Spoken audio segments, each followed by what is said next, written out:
आपको मेरा प्रयास अच्छा लगे तो मेरे चैनल को सब्सक्राइब करके बेल आइकन दबाएं, जिससे सर्वप्रथम आपको आगामी वीडियो की सूचना मिल सके। सुप्रभात बच्चों, आज हम पढ़ने जा रहे हैं हिंदी व्याकरण के अंतर्गत समास।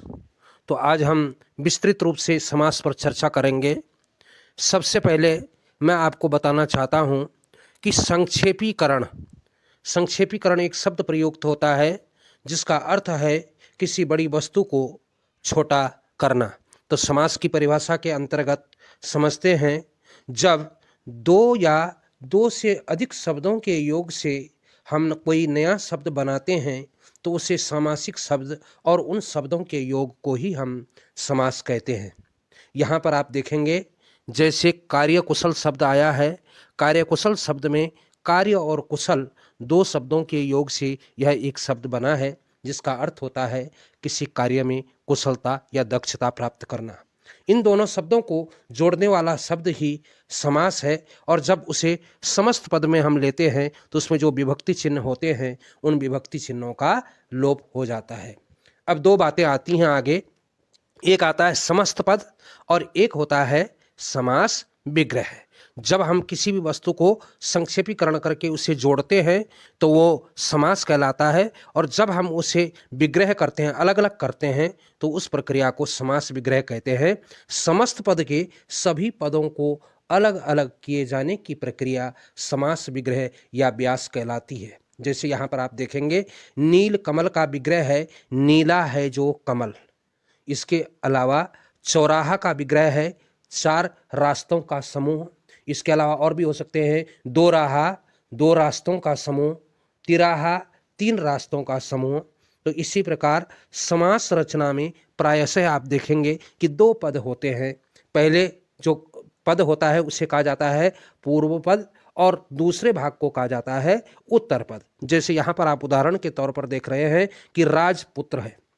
राजपुत्र, राज और पुत्र दो शब्दों से मिलकर के बना है।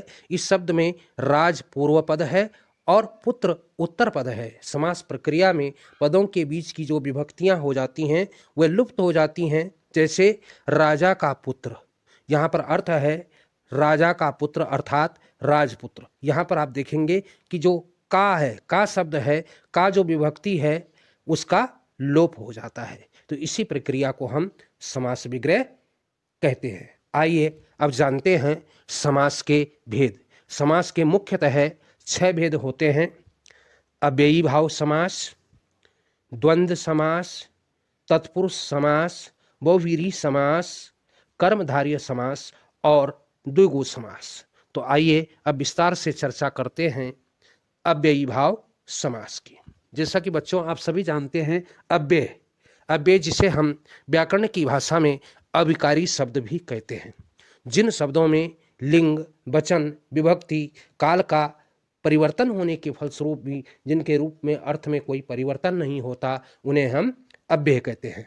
इस समास में पहला पद अव्यय होता है। अव्यय अर्थात अविकारी शब्द होता है, और जो उत्तर पद होता है वो संज्ञा या विशेषण होता है। इसमें अव्यय जो शब्द है उसी की प्रधानता रहती है, और पूरा शब्द जो है क्रिया विशेषण के अर्थ को प्रकट करता है। जैसे कि यहाँ पर देखेंगे आप यथाशक्ति, जिसका समास विग्रह कहलाएगा शक्ति के अनुसार।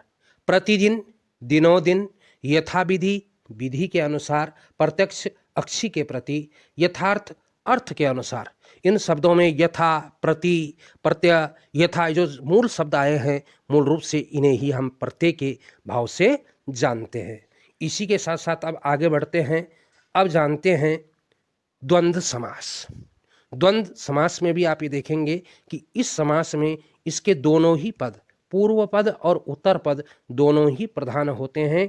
दोनों ही पद संज्ञाएं और विशेषण भी हो सकते हैं, और इन दोनों को जब हम मिलाते हैं तो इनके बीच में जो योजक चिन्ह आता है, मिलाने वाला जो विभक्ति चिन्ह आता है वह मुख्यतः तो और आता है, और कहीं कहीं पर यह या का भी प्रयोग इसमें होता है।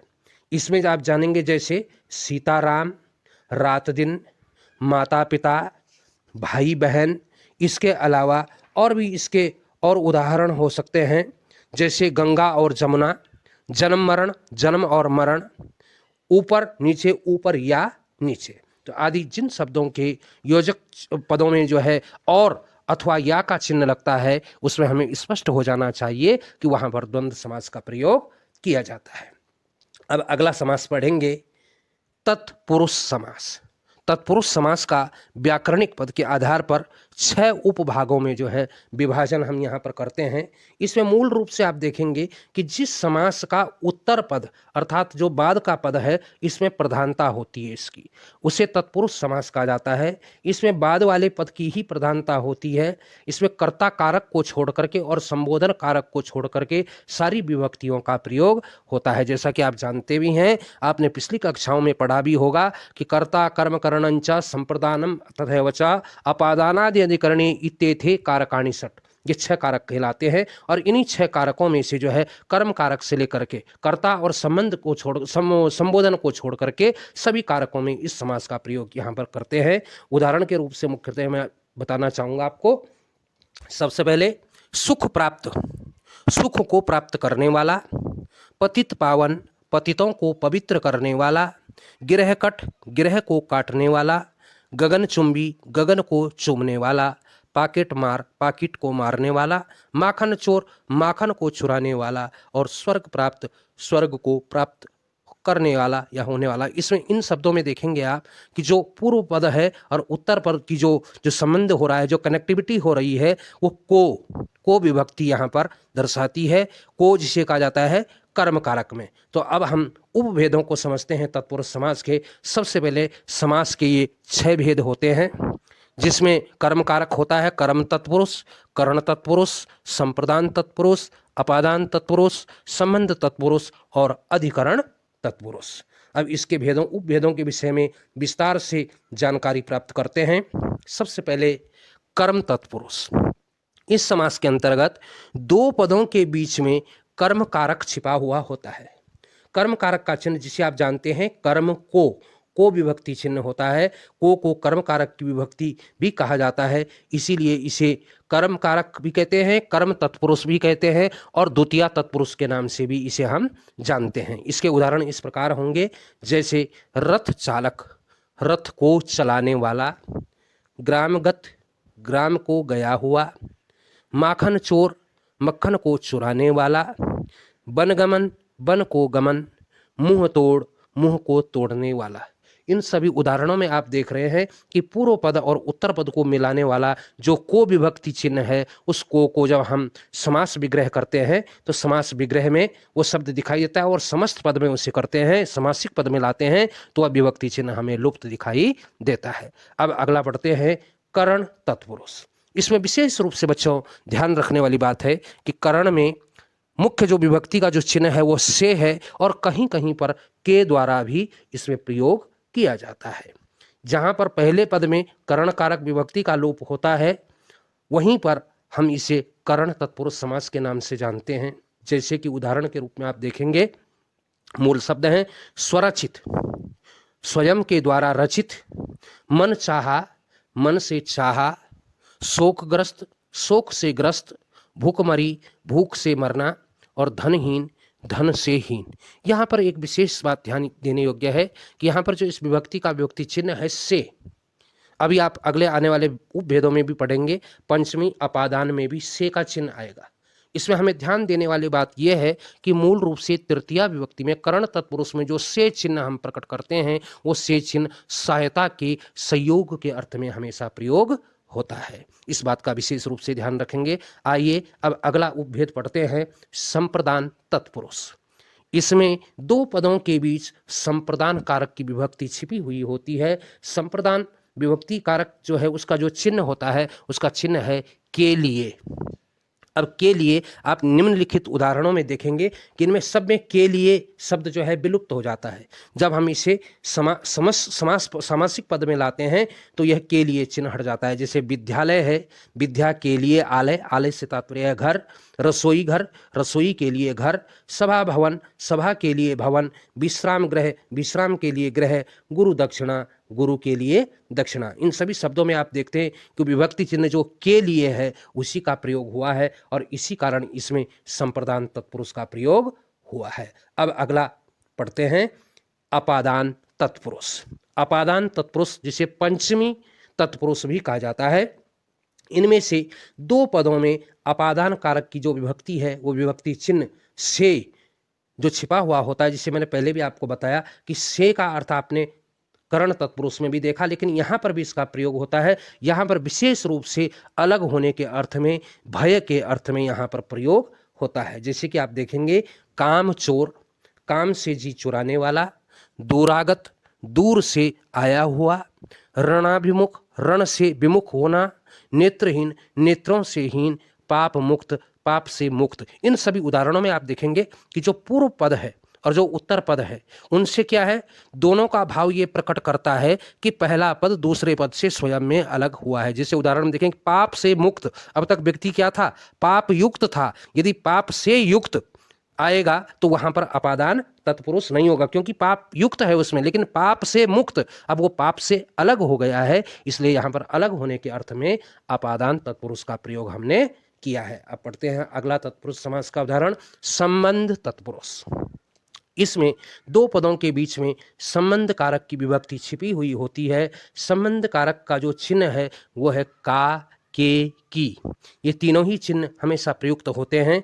जैसे निम्नलिखित उदाहरणों में आप देखेंगे, राजपुत्र, राजा का पुत्र, उसके अलावा गंगा जल, गंगा का जल, लोकतंत्र, लोक का तंत्र, दुर्वा दल, दुर्वा का दल, देव पूजा, देव की पूजा, जलधारा, जल की धारा, और पराधीन, पर के अधीन। अब इन सभी उदाहरणों में आप देखेंगे कि का, के, की विभक्ति चिन्हों का प्रयोग हुआ है, जिसके फलस्वरूप यहाँ पर संबंध तत्पुरुष का प्रयोग किया गया है। अब अगला समास पढ़ेंगे, अधिकरण तत्पुरुष। अधिकरण जो कारक है जिसका चिन्ह होता है में या पर। में या पर दो चिन्ह होते हैं अधिकरण कारक के, इनमें से दो पदों के बीच अधिकरण कारक हमेशा छिपा हुआ होता है। जैसे निम्नलिखित उदाहरणों में आप देखेंगे, कार्य कुशल, कार्य में कुशल, वनवास, वन में वास, ईश्वर भक्ति, ईश्वर में भक्ति, आत्मविश्वास, आत्मा पर विश्वास, दीन दयाल, दीनों में दयाल। तो इस प्रकार इन उदाहरणों में आप देखेंगे कि बीच में विभक्ति चिन्ह में और पर का प्रयोग किया गया है। तो जिन शब्दों में हमें में और प्रयोग पर का प्रयोग मिलता है उनमें मूल रूप से अधिकरण तत्पुरुष समास का प्रयोग किया गया है। अब हम अगला समास पढ़ना चाहेंगे। अब अगला समास है बहुव्रीहि समास। बहुव्रीहि समास में, इस समास में ये बात है बच्चों कि इसमें कोई भी पद, अब तक आपने देखा किसी में प्रथम पद प्रधान होता है, किसी में दूसरा पद प्रधान होता है, लेकिन इसमें क्या है, इस समास में कोई भी पद प्रधान नहीं होता। अर्थात दोनों ही पद या तो प्रधान होते हैं, दोनों ही या तो गौण होते हैं, और दोनों ही जब आपस में मिलते हैं तो इसमें ये एक नए तीसरे अर्थ को जन्म देते हैं, नया शब्द प्रकट होता है। यहाँ पर आप देखेंगे जैसे शब्द है पीतांबर, इसके दो पद हैं पीत और अंबर। पहला पद विशेषण है और दूसरा पद क्या है, संज्ञा शब्द है। अतः इसे कर्मधारय समास में होना चाहिए था, परंतु बहुव्रीहि समास में पीतांबर का विशेष अर्थ पीत वस्त्र कहा गया है। अब यहाँ पर अर्थ क्या है, पीतांबरम वस्त्रम, पीतम वस्त्रम धार्यते यस्य सः, पीला वस्त्र धारण करता है जो, अर्थात पीले वस्त्र कौन धारण करते हैं, भगवान श्री कृष्ण की ओर संकेत किया गया है जो पीला वस्त्र धारण करते हैं। इसके अन्य उदाहरण देखेंगे, दशानन, दस हैं आनन, आनन कहा गया है मुख के लिए, दस हैं मुख जिसके, अर्थात 10 मुख किसके थे, रावण के थे। चक्रधर, चक्र को धारण करने वाला, जो हाथ में चक्र लिए हुए हैं, अर्थात भगवान विष्णु। जलज, जल में उत्पन्न होता है जो, अर्थात कमल। पीतांबर, पीत है वस्त्र जिसका, अर्थात श्री कृष्ण। तो यहाँ पर ये देखा आपने कि पूर्व पद और उत्तर पद दोनों ही कोई भी प्रधानता न छिपाने के होने के कारण दोनों ही जब मिलते हैं तो एक तीसरे नए अर्थ को जन्म देते हैं, और जहाँ पर ये प्रयोग होता है वहाँ पर निसंकोच आप कह दीजिए कि यहाँ पर बहुव्रीहि समास का प्रयोग किया गया है। अब अगला समास पढ़ेंगे। अगला समास है कर्मधारय समास। कर्मधारय समास का पहला पद विशेषण और दूसरा विशेष्य होता है। आप जानते हैं कि जो किसी चीज़ की विशेषता बताता है वो विशेषण कहलाता है, और जो जिस गुण या उसकी विशेषता बताता है, जिस गुण की विशेषता बताने के कारण होता है, उसे हम विशेष्य की संज्ञा से वह शब्द अभिहित होता है। यहाँ पर विशेषण और विशेष्य का प्रयोग ही होता है। जैसे आप देखेंगे उदाहरण के रूप में, महाकवि, महान है जो कवि, महोषधि, महान है जो औषधि, पीत सागर, पीत सागर, पीत है जो सागर, नराधम, अधम है नरजो, और पीतांबर, पीत है जो अंबर। यहाँ पर आप ये देखेंगे कि पूर्व पद और उत्तर पद, पूर्व पद क्या है, विशेषण है, और उत्तर पद उसकी क्या है, विशेषता बता रहा है। इसके अलावा और शब्द आ सकते हैं, जैसे काली मिर्च, काली है जो मिर्च, मिर्च की विशेषता क्या है, क्या है, विशेषण क्या है, मिर्च है, और मिर्च कैसी है, काली है। तो इस प्रकार से बहुत सारे उदाहरण यहाँ पर हम और जोड़ सकते हैं। अगला जो समास का भेद है वो है द्विगु समास। जिस समास का प्रथम पद संख्यावाची होता है और द्वितीय पद, जिसे उत्तर पद की संज्ञा के नाम से भी हम जानते हैं, वह क्या होता है, सामान्य होता है। उसे क्या कहते हैं, संज्ञा शब्द हो सकता है, लेकिन प्रथम पद हमेशा उसमें क्या होता है, संख्यावाची होता है। इसमें उदाहरण के माध्यम से हम समझना चाहेंगे, जैसे कि चतुर्दिक, चारों दिशाओं का समाहार, त्रिभुज, तीन भुजाओं का समाहार, त्रिफला, तीन फलों का समाहार, चौराहा, चार रास्तों का समाहार, नवग्रह, पंचवटी, दोपहर, पंचपात्र, नवरत्न। इन शब्दों में आप ये देखेंगे कि जो हमेशा जो पूर्व पद है वो क्या है, संख्यावाची है। वो 1 2 3 4 5 6 जो भी है वो संख्याओं का उद्बोधन करता है। तो इस कारण यहाँ पर यह द्विगु समास होता है। इस प्रकार से आपने ये समासों का जो भेद विभाजन मैंने आपको समझाया, आप भली भांति इसे समझे होंगे। आप इसे देखें, लाइक करें, सब्सक्राइब करें, शेयर करें। धन्यवाद।